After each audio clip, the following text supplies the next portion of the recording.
As we showed you earlier on the Sorceress, you can swap between weapon sets on the fly as you use certain skills. One of the new features in Path of Exile 2's passive tree is that you can choose to have your passive tree change as you switch between weapon sets to take advantage of specific bonuses on the tree. For the Sorceress, you might want to change between Fire and Lightning Specialization. Or you could switch between one-hand and a two-hand setup in order to be able to block boss attacks while following up with heavy hits from your bigger mace. Or perhaps you could have a full curse setup on your witch to debuff enemies before switching to a Chaos Degen build for maximum damage.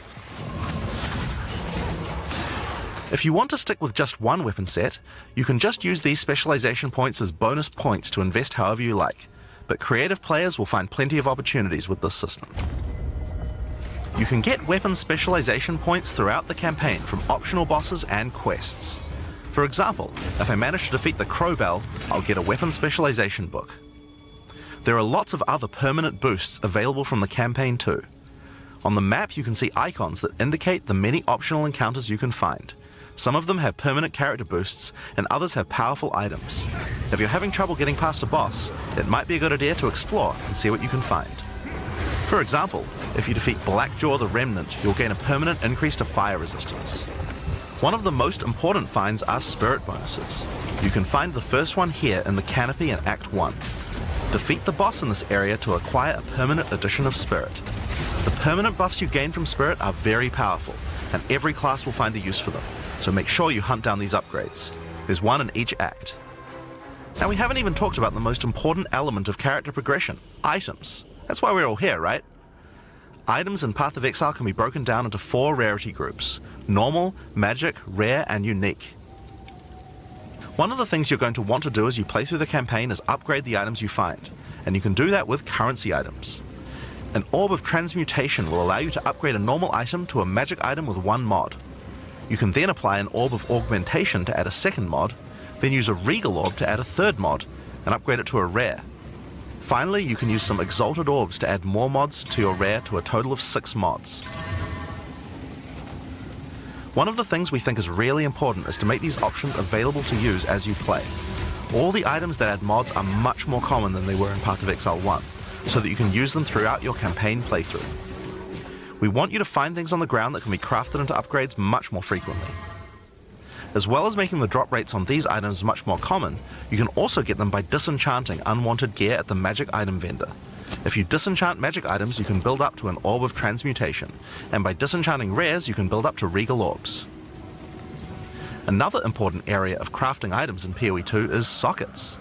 Some items you find will have sockets that can have Ezomite runes placed in them that add more mods to the item. If I insert this Glacial rune into my helmet, it will give extra cold resistance. This is a great way to solve problems that you have with your build, like resistances or damage. If you find socketed items that you don't have a use for, you can take them to the salvage bench in town to work towards an Artificer's Orb. This will allow you to add sockets to your existing items. Body armors and two-hand weapons can have up to 2 sockets, while the rest of your armor and one-hand weapons can only have 1 socket. You can also salvage items with quality to create items like armor scraps or whetstones. These will allow you to increase the quality of your items for an up to 20% boost. If you don't want to disenchant or salvage your items, you can always sell them for gold. Gold can be used to buy items from vendors, and we've tried to do a lot to make sure that the items they have for sale are actually useful. Every time you level up, they get more stock, so make sure to check back often. Other vendors offer a gamble. Pay a flat amount of gold and you'll get a random item of a specific type. This could be a great way to improve your gear, if you're lucky. Gold is also used to respec your passive skills. Take advantage of this system to experiment with your tree and rework it as required.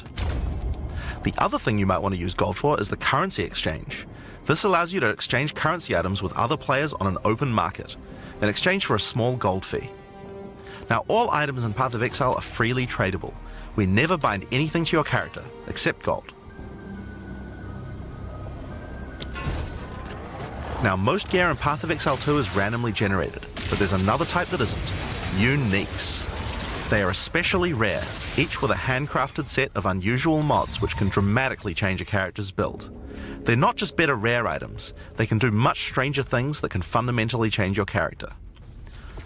Corpse Wade will make any corpses you run through explode into clouds of poison.